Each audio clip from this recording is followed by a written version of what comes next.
Hi, everybody. This is Alex, host of Hyperfixed. I just wanted to drop something at the top of the episode really quick for a couple of reasons. And the first is to say that we are unlocking a premium episode as our main feed episode this week, which is not something we were originally planning on doing. We were working on a story that we expected to run, and frankly, it kind of got away from us. I don't know how else to say it. One of the weird things about making a radio story is that sometimes you can sit down, do a bunch of interviews, and feel like there's a through line in it, a beginning, a middle, an end, just like some satisfaction to it. And then when you sit down to write it, you're like, wait, I have more questions. I need to talk to more people. This story needs to go back in the oven. And that's what happened with the episode that was planned for this week. We're not abandoning it. It will come out. But, you know, when you're a staff of 4, sometimes another story can be kicked into high gear and put out. But we just didn't have anything in the hopper that was quite finished enough. So we are running a premium episode that we released a couple weeks ago. And it's a very fun one because it came out of our interview that we did with Astrid, the person who wrote in for our fonts story, which aired on the main feed. What's the name of the font story? What's the name of the fonts episode? Hyperfixed fonts. I'm Googling my own show because I don't know the name of the show. Little by Little! There we go. So I was interviewing Astrid for Little by Little, the episode about the missing font that she wanted to find. And during the course of that interview, she told me something so weird that I was just like, oh, this is a bonus episode. This rules. Astrid is so charming and she's like so smart and creative. I could have talked to her forever. But anyway, this is a great one. And, you know, this is sort of also like a backdoor advertisement for our premium feed. If you like this, there are almost 20 bonus episodes floating around out there. So, you know, hyperfixedpod.com/join to get access to all of those, among many other things. The other thing I wanted to let you know is we are in the middle of summer and people are going on vacation. We're going to be out of town. So our next main feed episode is going to be a feed drop from my friend Jane Marie, who hosts a podcast called The Dream. That podcast is fantastic, and you should definitely listen to that episode. And if you are a premium listener, you will continue to get bonus episodes during the course of these couple of weeks. And the last thing, which is very important, is that we are working on a banger of an episode that we are extremely excited about that is going to be released on July 17th. It's going to be our first 2-part episode, which is really exciting for us. We're really stoked for it. And after that, you know, our production schedule is going to go back to normal until the next time that we can't finish a story in time. So I think that's it. This week is an unlocked premium episode. The next main feed is going to be Jane from The Dream. And then the following main feed episode is going to be this banger episode that we're losing our minds about. So hopefully it lives up to the expectations I've just set. I hope you enjoy this one. And even if you're a premium listener and you've already heard this one, please listen to the end because we received a message from Astrid herself with an update about the font from the episode Little by Little. We will see you very soon, and we really appreciate you listening, and we are very excited for the stuff that's coming up, including the episode that we had to scuttle for this week because we weren't ready. Okay, enjoy. Talk to you soon.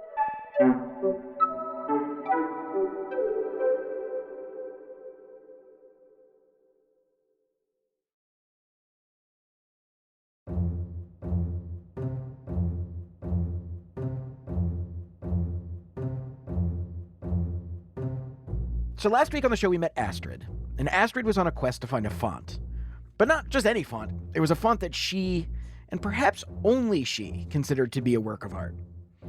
And together, we somehow dug that font up from the depths of history, little by little. And if you don't get that reference, you just gotta go back and listen to the episode. It's a fun one.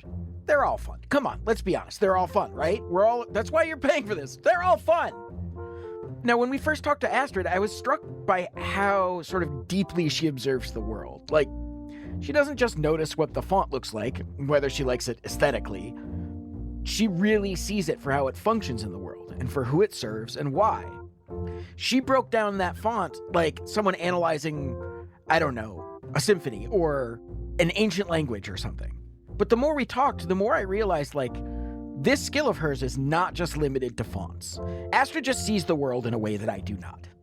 I mean, at least not the visual world. Her brain is tuned to some frequency that my brain will not catch.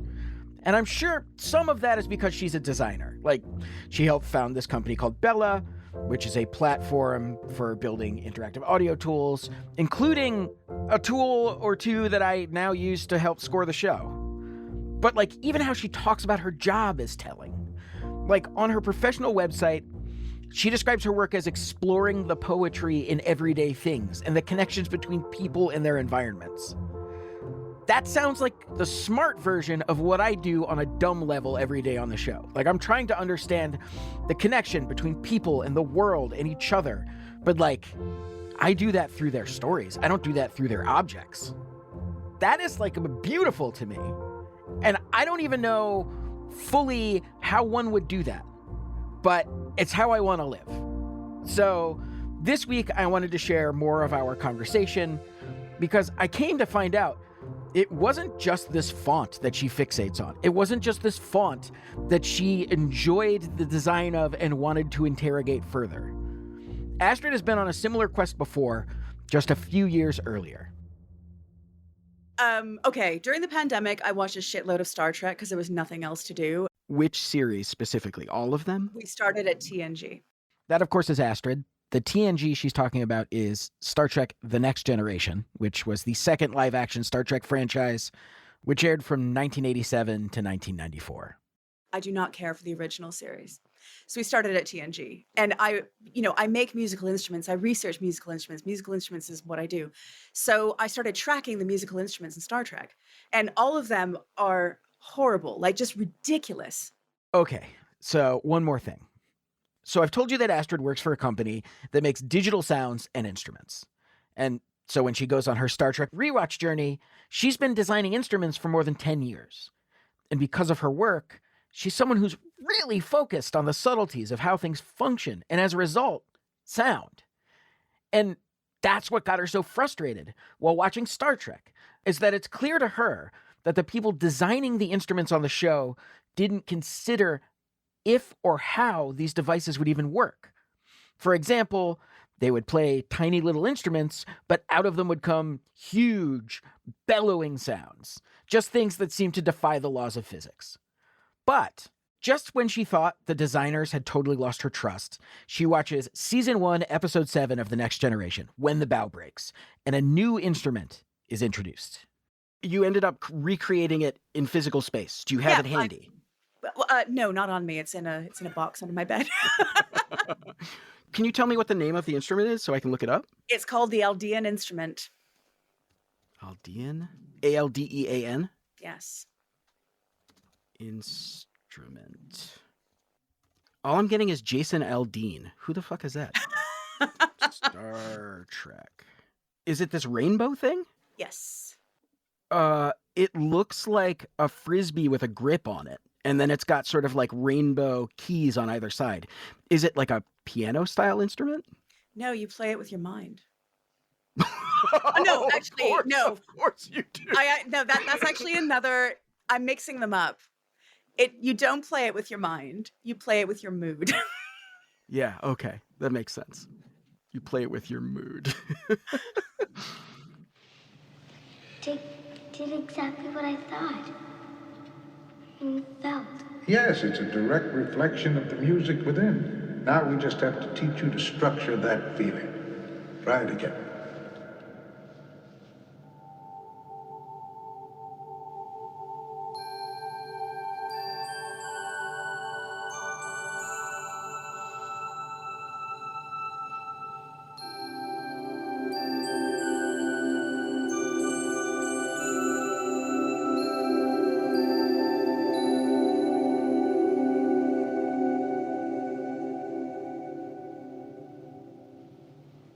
It was beautiful.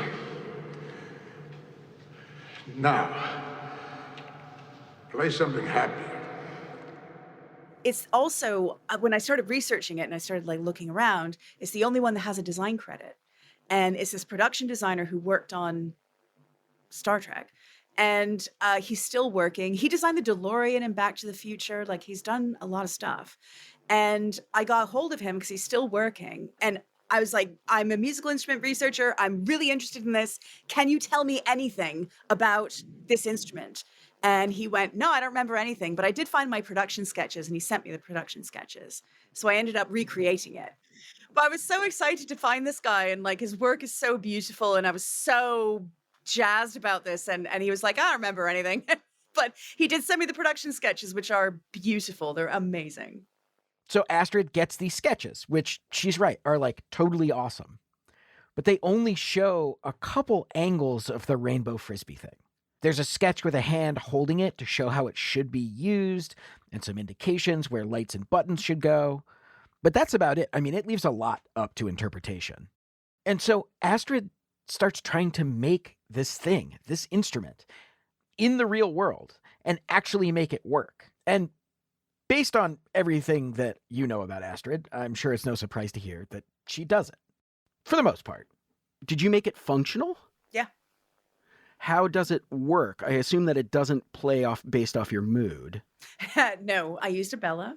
And basically what I did was I recreated what was in the show, and which is just, it plays as like various parts of a G major chord, I believe, in this kind of like sparkly sort of sound.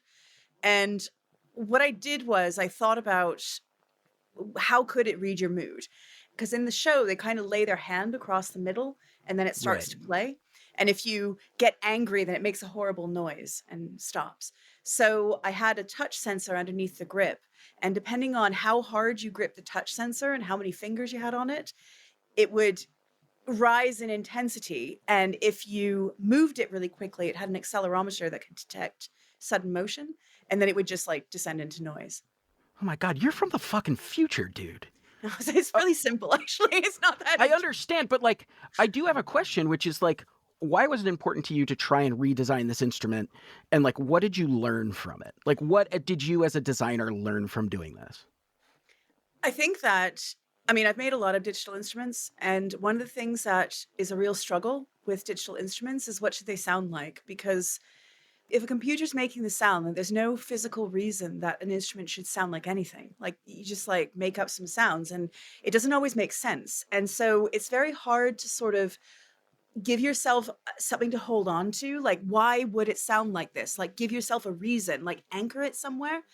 And when I started looking at these Star Trek instruments, what I found really interesting about them was like, if I'm going to recreate it, it doesn't matter what I want it to sound like. I need it to embody the vibe that it was intended to have as a storytelling device, which is a very different way to think about an instrument. Because usually you're like, oh, a musician needs this or blah, blah, blah, blah, blah. Whereas the only purpose of those instruments was vibes. And so that's a very interesting and different way to think about instrument design. You are a type of person who I think is not a me type of person, which is like, you look at things and are constantly wondering at why they were built the way they were. Yeah. The only time I ever have that feeling is when I come up against something that doesn't work properly for me. Other than that, like, I'm not thinking about the way things are designed. I'm not thinking about the way my audio interface was designed, or my microphone, or anything, or the way that applications I use on the computer look visually. But like, you're definitely always thinking about that stuff. Yeah, there's a reason for all of this. What does it feel like navigating the world, constantly interrogating all the choices that have been made for everything that you're using? I'm like, I understand that it's like your default state. It's hard to figure out what it's like to do that. But like, do you feel like dissatisfied with just about everything you're using? No, I think I feel fascinated with things. That's great. I'm envious, extremely envious, because I'm usually just like, well, it's time to fire up the thing. Okay, the thing is running the way it's supposed to. You know, like, every once in a while I get called into meetings where they're like, do you have design suggestions for how to make the website that you guys use at Hyperfixed more useful? And I'm like, no, I don't know. You know, make more people sign up for premium. I don't know. I don't know what the answer is. What, like, Can you get a guy who goes to people's houses and bullies them into signing up for the premium accounts? I'm like honestly a little jealous because I don't think about that stuff at all. I mean, that's not entirely true, but like, I have never once thought, why is a font designed the way it is? I have never once thought, why is a fictional instrument designed the way it is? Like, that's a level of granularity that I'm not thinking about. I love it. I love it. But because Astrid is someone who thinks in that way and can articulate it so well, the group behind the Audio Developers Conference reached out to her and asked her to tell her story about this instrument at their annual event in 2022. So, thanks to the folks at ADC, here is Astrid's keynote speech at the Audio Developers Conference 2022 in the UK about this Star Trek instrument. Stick around to the end for an audio demonstration of Astrid's version of the Aldean Instrument. I'm here today to present Where Few Designs Have Gone Before, Lessons I've Learned in Digital Instrument Design from Star Trek.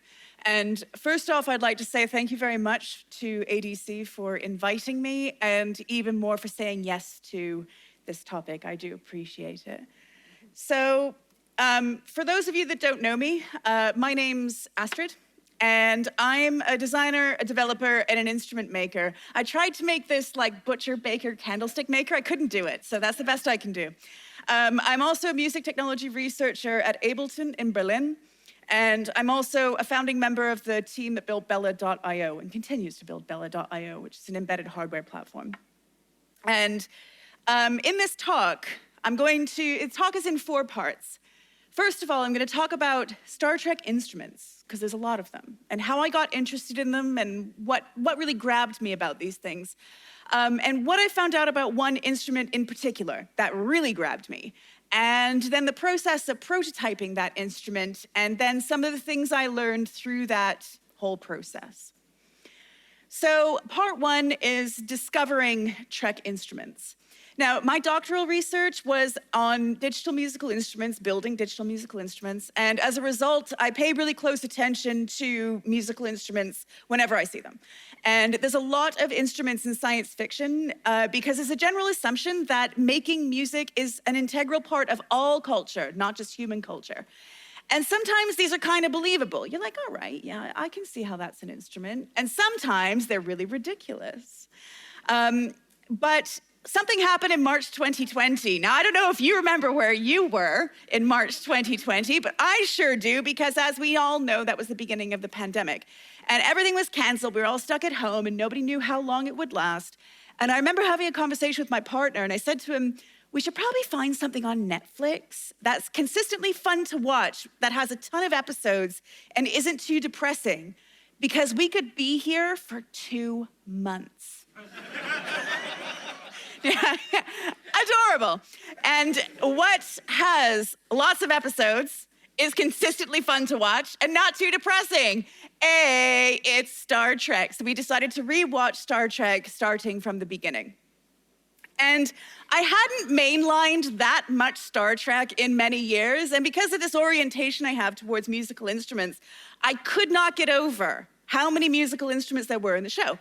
And the more I watched, the more I realized that these musical instruments served an important storytelling purpose. They are all sometimes different, but there was always a storytelling purpose. And in the original series, the musical instruments are a bit silly, a bit of lighthearted entertainment. But it seems that the musical instruments are used to say something about humans as well as about the aliens the humans encounter. In the original series, most instruments show us something about Vulcan culture.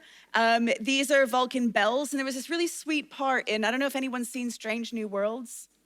It's so good, you should watch it, the brand new series. It involves a young Spock, and he has one of these on his bedroom wall. I thought that was really adorable. But mostly these instruments look a lot like human folk instruments, and that draws a parallel between Vulcan culture and human culture.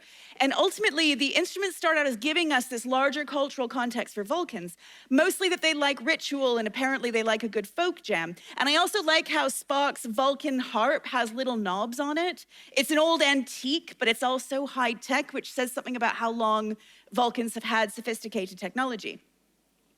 But the musical instruments really come into their own during the next generation. It started in 87, went till 94, and they also feature in Voyager, which ran from 95 to 2001. There's also a bunch in Deep Space Nine, Best Trek, but they're mostly Bajoran instruments. So, I mean, there's their own thing. So I'm going to talk mostly about TNG instruments, a little bit of Voyager. And like the original series, there's music is used as like lighthearted sort of comic relief. But there's also this notion that music symbolizes intelligence, and that certain humans are very intelligent because they play music. And many of the characters in Starfleet play instruments, which I think is an effort to communicate this well-roundedness. They're genius scientists, but they're also musical. And weirdly, the repertoire of highbrow music, like worthy, good, valuable music in the 25th century seems to mirror pretty perfectly highbrow, high value, worthy music in the late 20th century.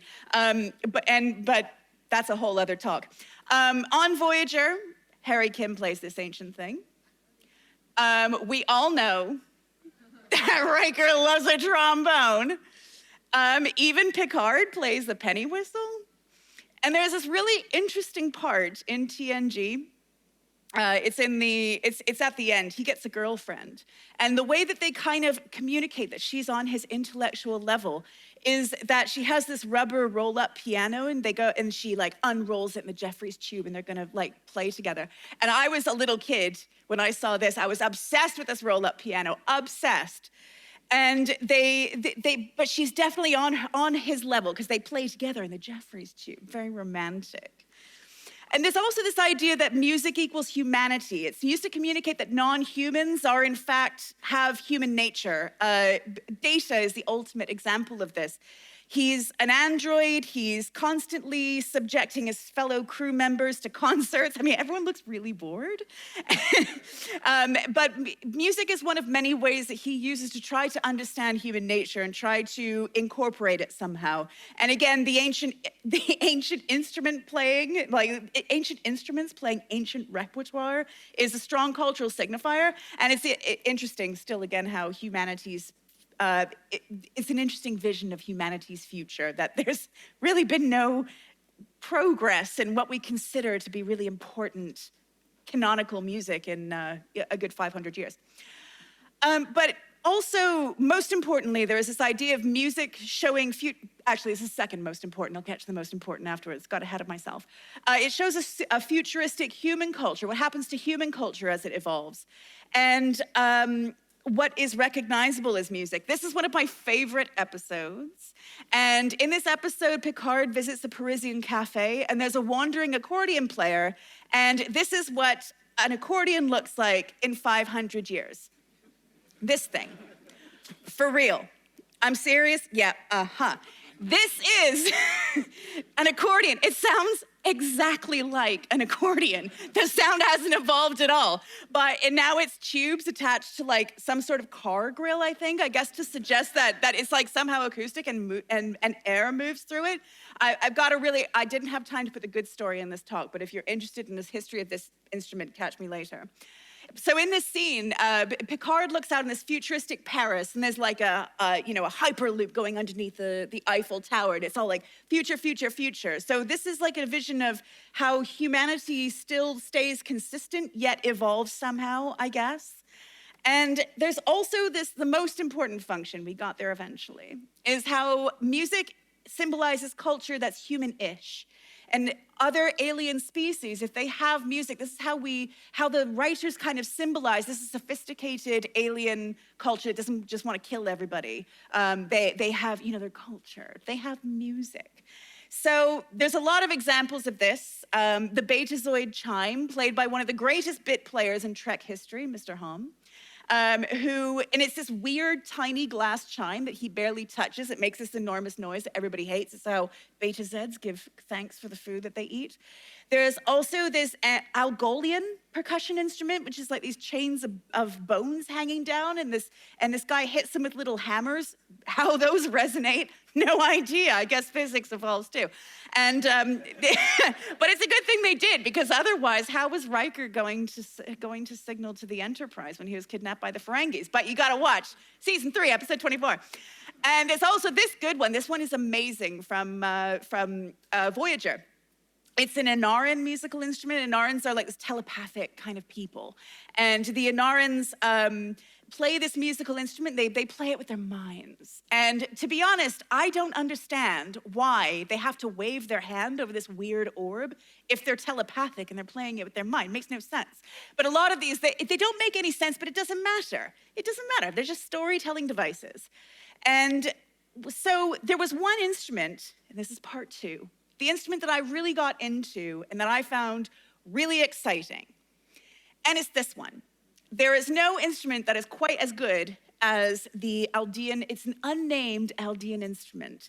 And it's from season 1, episode 16, called When the Bow Breaks. And what happens is all the children on the Enterprise are kidnapped by these Aldeans, who are all pretty old, because they don't have any young people. They haven't been able to reproduce for a long time. So they just steal the Enterprise's children. But they're really nice to them.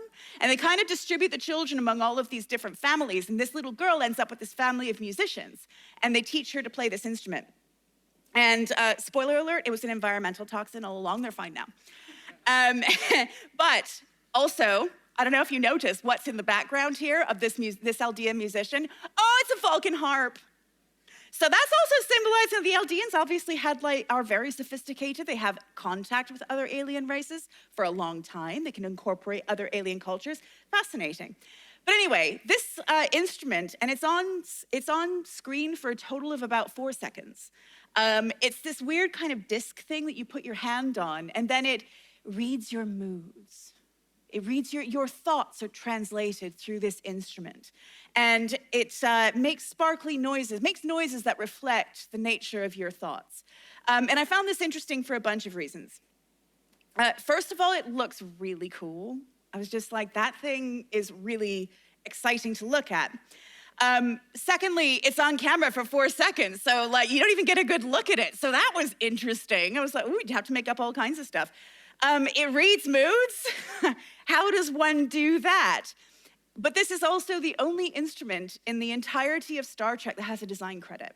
And I found this out by research, because I was like, I need to know who designed these instruments. Nobody has any idea except this one. And this was designed by a guy called Andrew Probert, who, has anyone heard of Andrew Probert?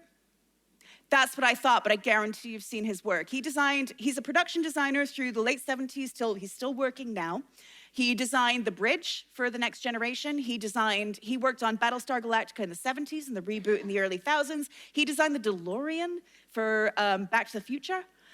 He did most of the production design on Airwolf. He's done basically any kind of mainstream science fiction he seems to have had something to do with.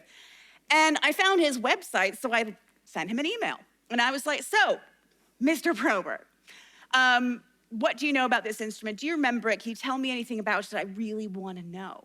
And very kindly, he replied to me and said, can't remember a thing.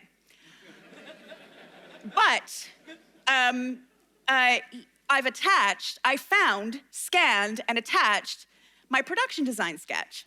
And I was like, whoa, you need to go to his website. Don't look at your phones right now. I'll put a link at the end of the talk. And his drawings are so beautiful. And this got me really excited, because I was like, oh, that is such a cool looking thing. How would you achieve that shape? What would you make that out of? Oh, look at the lights on the side, so cool. So that's when I got really, really super, super into it. And I realized that there was something happening here that usually, and I'm an instrument designer that tries to build unusual instruments, unusual materials, shapes, dimensions, that sort of thing, really push the material and physical aspects. But I realized that my design thinking is always guided by this question. What are the affordances of the technology that I have available? Luckily, today, we have a lot of small, embeddable, very powerful computers that you can do the sensor and sound processing on. But still, it's about like, well, what sensors do I have? And increasingly, it's about what can I get my hands on? Because we're all familiar with the chip shortage. And so this, I realized, even though I tried to buck these trends, I'm always kind of thinking about this. Whereas this was not the point of this exercise. I realized that if I was going to do something with this instrument, I had to think about how do I achieve the vibe that the designer imagined, that they intended. Because they didn't even design the sound. They had no regard for whether it would actually work. They didn't care what it sounded like. These are storytelling visual devices. They're props. But they do make sound. They did like weird sort of, I think the best adjective is vague sound design for all of these instruments. Go back and listen to them. You'll know what I mean. And so that got me really interested because I was like, this is kind of flipping all this on its head. I need to forget about the technology because the designers forgot about the technology. They didn't care. So then focus on what is it doing as an object? What life does it have in the world? So now I'm going to tell you what I did to build it. And I feel like I need disclaimers all over this talk because we all know what Trek fans are like, don't we? Don't we, fellow nerds? Yes, I know.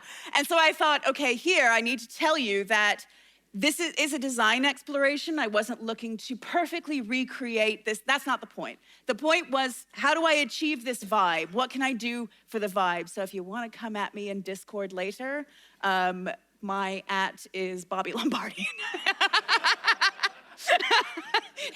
I'm joking. You'll find me. So this is a design exploration. This is a prototypical kind of thing.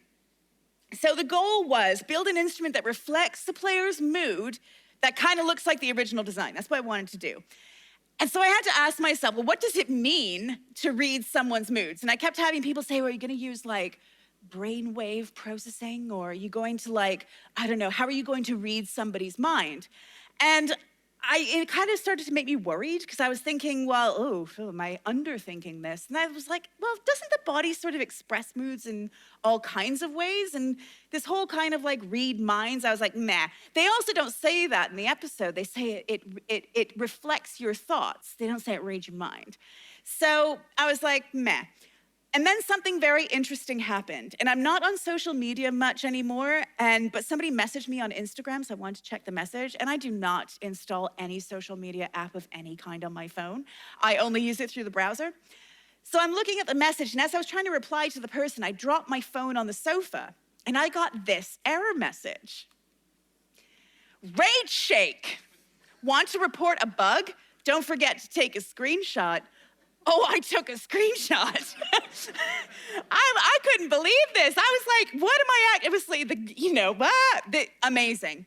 So I guess like Instagram thinks that I'm doing this when I use their product, which I guess in many ways is true. but it occurred to me that maybe my instinct here that like sensing mood could be done in various ways. There's like other things that we can sense instead of like somebody's mood, but maybe a little more elegantly than Instagram.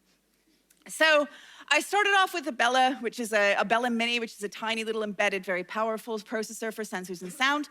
And I also explored using an analog accelerometer. The reason I really like analog accelerometers is, and this is not a plug for Bella, it's just something that I find really powerful in instrument design, so I want to tell you. Analog accelerometers, you're kind of limited what you can do with them if you use kind of like Arduino, stuff like that. However, if you have really high resolution analog sensing and a powerful enough computer, you can start doing really interesting filtering. And that's where I think analog accelerometers get really, really powerful for gesture recognition, all kinds of stuff like that. So try it out with the high performance sensing system of your choice. But I think there's a lot more to accelerometers than the way they're usually applied. And I also used a Trill bar, which is a capacitive touch sensor, also made by Bella. And the reason I used it was not because I had a bunch around the house, I guess that was part of it, but also it detects multi-touch and it also reports touch size. And I was like, so that can tell you how hard you're gripping something. Interesting. So that was kind of what I did.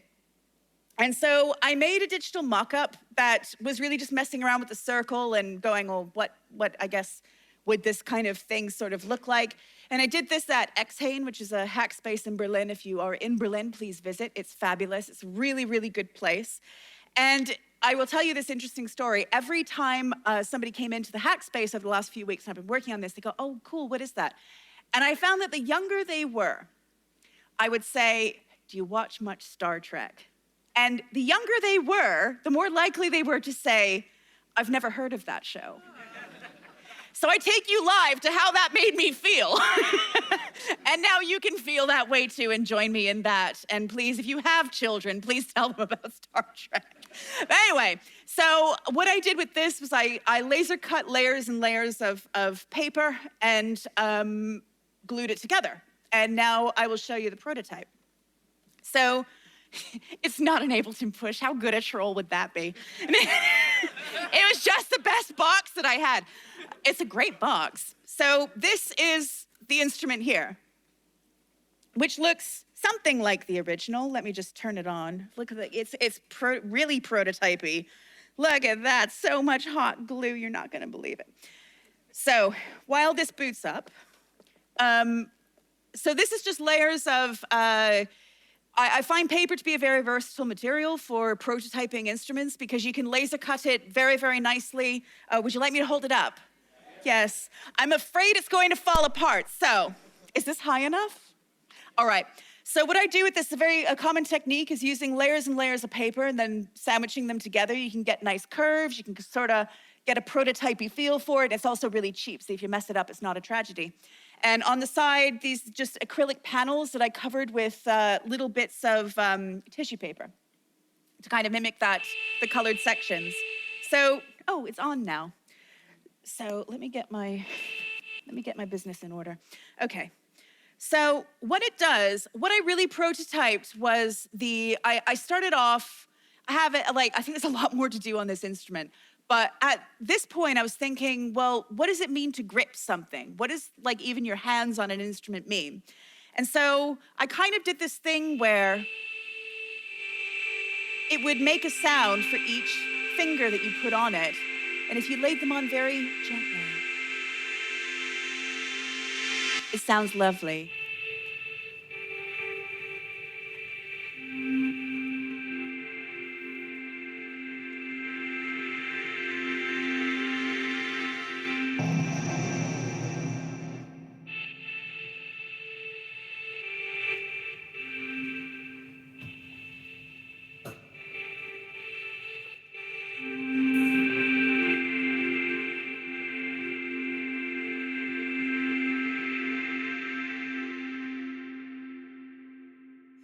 Hello, Hyperfixed crew. It's your good friend Astrid here.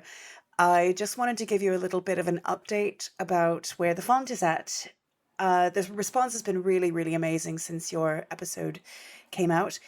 A lot of people have reached out, a lot of type designers talking about this font. Some people have made their own versions over the years.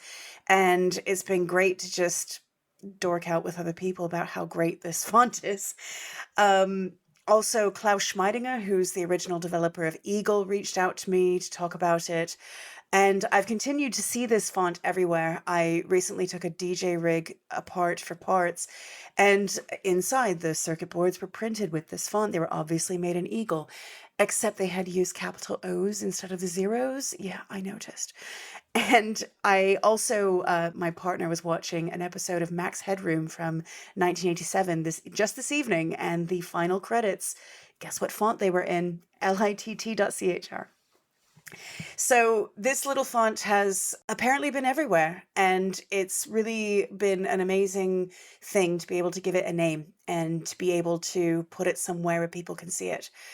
And I released it on GitHub for free, and where people can download it and use it themselves. And last week, one of the developers from Google Fonts got hold of me through GitHub and asked if I would be willing to let Google release it within the Google Fonts catalog, which is amazing. And so that will be hopefully coming soon to Google Fonts. I've got to complete the character set first, which is enormous, but I'm getting there. So thank you so much for helping me to breathe new life into this little forgotten font. Thanks.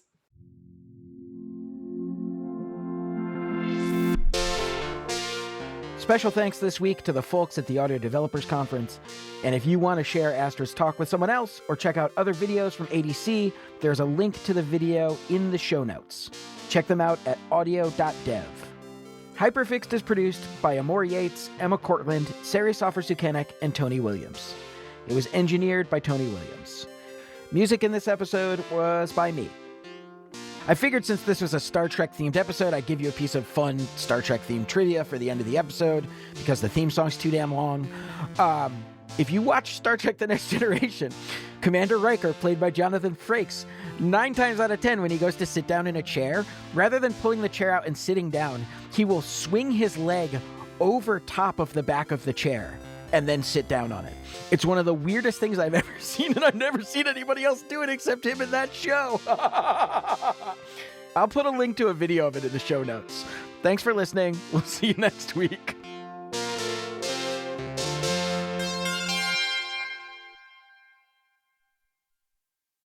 Radiotopia.